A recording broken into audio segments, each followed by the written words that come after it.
আজকে আমি কিভাবে জলপাইয়ের আচার বানাবো সেই রেসিপি আপনাদের সাথে শেয়ার করব। হ্যালো এভরিওয়ান, আসসালামু আলাইকুম। This is Meherunnesa and welcome back to my YouTube channel. তো ফার্স্টে আমি জলপাইগুলোর বোটা ছাড়িয়ে নিচ্ছি। তো এখন আমি ভালো করে দুইবার ধুয়ে সিদ্ধ করতে দিয়েছি। এই জলপাইগুলোর মধ্যে একটু লবণ দিয়েছি যাতে তাড়াতাড়ি সিদ্ধ হয়ে যায়। তো এই জলপাইয়ের আচার বানাতে আমার কি কি উপকরণ লাগছে।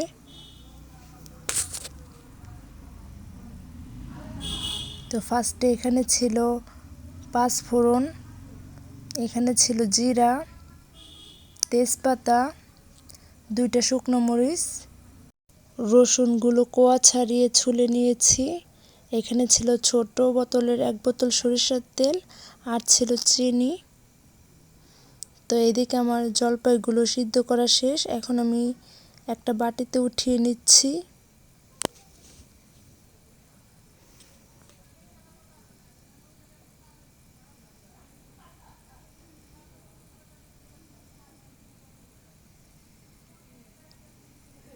যেহেতু জলপাইগুলো গরম, এই জন্য আমি 5 মিনিটের মতো ঠান্ডা করে নেব। এখন এই জলপাই আচার বানানোর জন্য যে পাঁচফোড়নটা লাগবে সেটা আমি তেল ছাড়া কড়াইতে ঢেলে নিব। পাঁচফোড়ন আর দুইটা শুকনো মরিচ।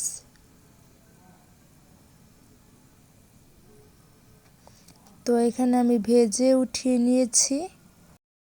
আর এদিকে আমি অফ ক্যামেরায় জলপাইগুলো চটকিয়ে নিয়েছি, রসুনগুলো ছেঁচে নিয়েছি, আর পাঁচফোড়নগুলো গুঁড়া করে নিয়েছি। তেলে দেওয়ার জন্য আলাদা পিরিচে আমি কিছুটা পাঁচফোড়ন, কিছুটা কালো জিরা আর কিছুটা জিরা এগুলো আমি নিয়ে নিলাম।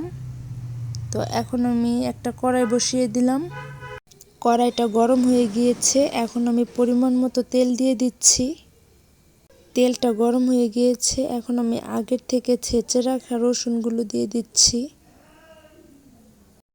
তেলে দেওয়ার জন্য আমি যে পাঁচফোড়ন, জিরা, কালো জিরা রেডি করে রেখেছিলাম সেটাও এখন দিয়ে দিচ্ছি।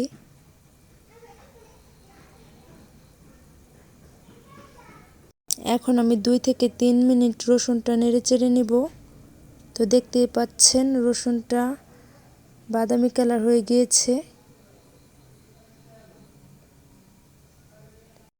তো এখন আমি আগের থেকে চটকিয়ে রাখা জলপাইগুলো তেলের মধ্যে দিয়ে দিচ্ছি।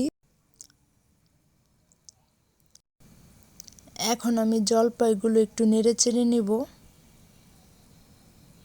তো নেড়েচেড়ে আমি এখন পরিমাণ মতো লবণ দিয়ে দিচ্ছি, শুকনো মরিচের গুঁড়া দিয়ে দিচ্ছি,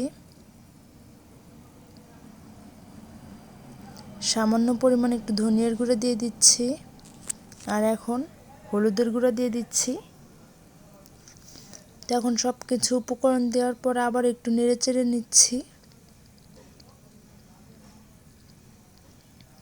তো এখন আমি তেজপাতা আর গুঁড়া করা পাঁচফোড়ন আর শুকনো মরিচের গুঁড়াটাও দিয়ে দিচ্ছি।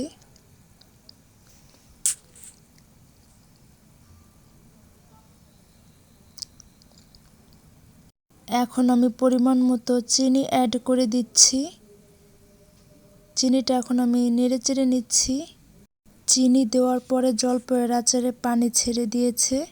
তো এখন আমি কিছুক্ষণ পরপরই বারবার নেড়েচেড়ে দিচ্ছি যাতে নিচে লেগে না যায়। এখন দেখা যাচ্ছে যে জলপাইয়ের থেকে তেলটা ছেড়ে দিয়েছে। এখন আমি আর 2-1 বার নেড়েচেড়ে নিচ্ছি। ফাইনালি আমার টক ঝাল মিষ্টি জলপাইয়ের আচারটা বানানো শেষ। যেহেতু এখন গরম, এই জন্য আমি একটা স্টিলের প্লেটে ঢেলে ছড়িয়ে দিয়েছি। এখন আচারটা ঠান্ডা হয়ে গিয়েছে, এই জন্য আমি বাটিতে পরিবেশন করে নিলাম। তো জলপাইয়ের আচারটা দেখতে অনেক সুন্দর হয়েছে, খেতে অনেক সুস্বাদু। তো ভিডিওটি কেমন লেগেছে, ভালো লাগলে লাইক, কমেন্ট, শেয়ার এবং সাবস্ক্রাইব করে পাশে থাকা বেল আইকনটি প্রেস করে এই চ্যানেলটির সাথেই থাকবেন। Thank you so much for watching my video. Bye by.